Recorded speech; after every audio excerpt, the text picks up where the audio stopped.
I believe the economy, especially the stock market, isn't as important as the serious long-term issues we're not taking seriously enough. It's like Nero playing music while Rome faced problems. Jeremy Grantham, a respected investor and co-founder of GMO Grantham Mayo Van Otterlo LLC, is known for wise predictions in finance. He has been in the industry for years, going against the crowd as finance thought leader. Before discussing the stocks he's buying in 2023 for a big economic cycle in 2024, let me explain why Jeremy Grantham deserves attention. In the early 2000s, Grantham warned about resource shortages and predicted rising commodity prices due to global demand for oil, metals, and agriculture. He was ahead of his time on environmental concerns related to population growth. Throughout his career, he advised caution during market frenzies, advocating for smart investments and responsible choices. Grantham is highly regarded for his investing prowess and foresight, influencing many experts. He emphasizes patience, sensible investments, and considering their impact on the environment and society. Now let's discuss where Jeremy Grantham and GMO are currently investing. Our top pick is Microsoft Corporation, MSFT. Grantham sees Microsoft as well-positioned in the growing AI-powered software trend. With a strong financial foundation, they can integrate AI into their programs. Early AI co-pilot projects show promise and could increase Microsoft's profits by up to 22.5%. As businesses move to the public cloud, Microsoft's substantial presence positions them for steady growth. The rapid advancement of AI technology, driven by both companies and individuals, benefits Microsoft.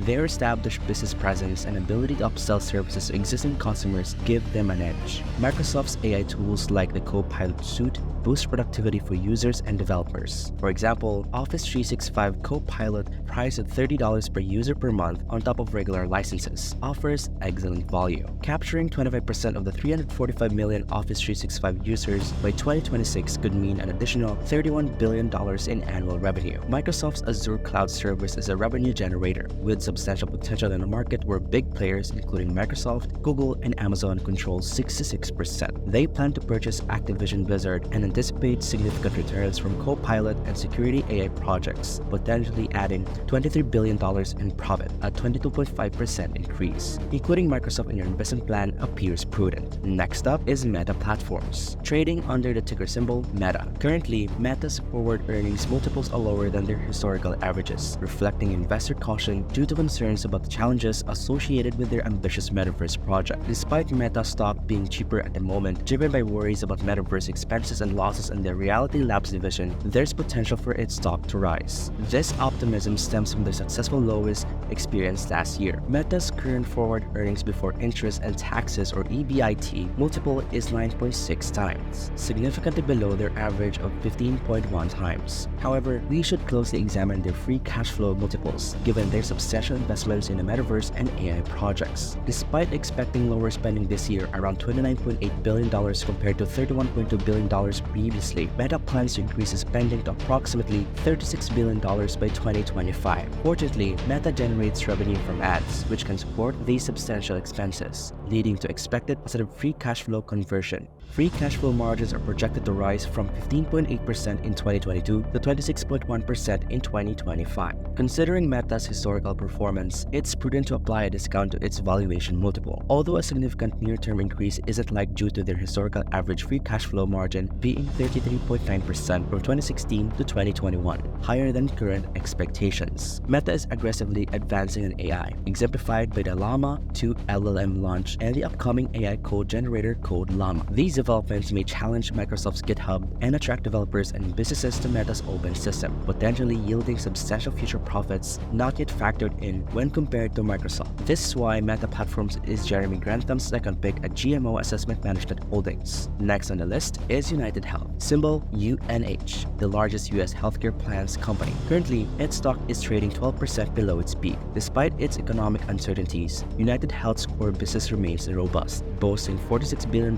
in long-term investments and $42 billion in cash, mostly in secure assets like corporate debt and government bonds. Though rising interest rates initially impacted United Health, the situation is improving. The stock is now trading at its lowest valuation since the pandemic, at 13.5 times its next 12 months earnings. United Health is expected to maintain strong earnings growth, with ample free cash flow to address its debts. It appears undervalued by about 27% to 30% based on long-term earnings multiples. Consensus estimates suggest a price target of $573, a 16% increase from the current price. With a sturdy balance sheet, historical growth, and a history of consistent dividend increases, United Health appeals to stability-seeking dividend growth investors. Trading below its true value, it's a prudent choice for those looking to watch their dividends grow over the long term. Next on our list is Apple Incorporated, with the ticker symbol AAPL. Despite a recent drop in its stock price after mixed earnings, Apple seems set to boost its growth in the coming months. This could ease concerns about its value and lead to a rebound soon. In the latest earnings report for Q3, Apple's revenue was down 1.4% year-over-year at $81.8 billion, meeting expectations. This is the third quarter in a row with declining sales, which caused a recent fall in Apple's stock price. Notably, iPhone sales were disappointing, dropping 2.5% year-over-year in Q3 to $39.67 billion. However, there is hope that sales will pick up soon. Apple is making progress in India, and the CEO Tim Cook expects sales and services to accelerate in Q4. The launch of the iPhone 15 featuring advanced AI features and starting at around $799 is expected to boost sales. To counter the decline in iPad and Mac sales, which were down 19.8% and 7.3% year-over-year in Q3 respectively, Apple is planning to release a MacBook Pro in late 2023 or early 2024. These efforts aim to improve device performance, encourage customer upgrades, and offset recent sluggish growth. Apple's wearable business saw a 2.5% year-over-year growth in Q3, generating $8.28 billion in revenue. The upcoming release of the Vision Pro in early 2024 could offer further growth opportunities. Its strategic pricing could expand Apple's market reach and compensate for declining sales in other product categories. Apple's services business continues to drive growth, generating $21.21 billion in Q3 revenue, up 8.2% year-over-year. With over 1 billion subscribers, Apple is well positioned to monetize its user base, which includes 2 billion devices in the years ahead. Lastly, Google, with the ticker symbol GOOG.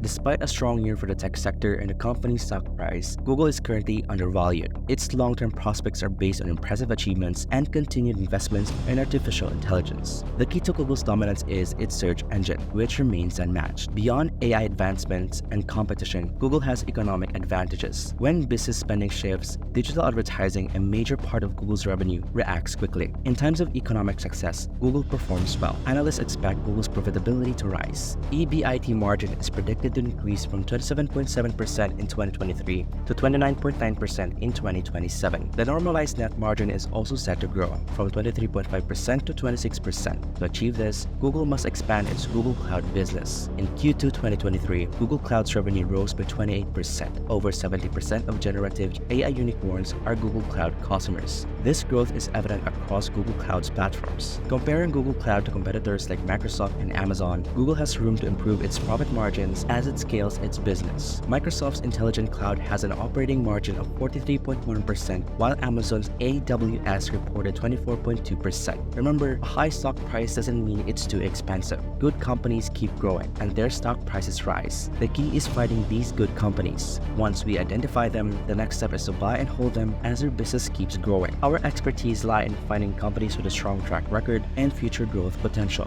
Don't miss out on potential gains. Subscribe, like, and hit that notification bell so you never miss our latest updates. Happy investing!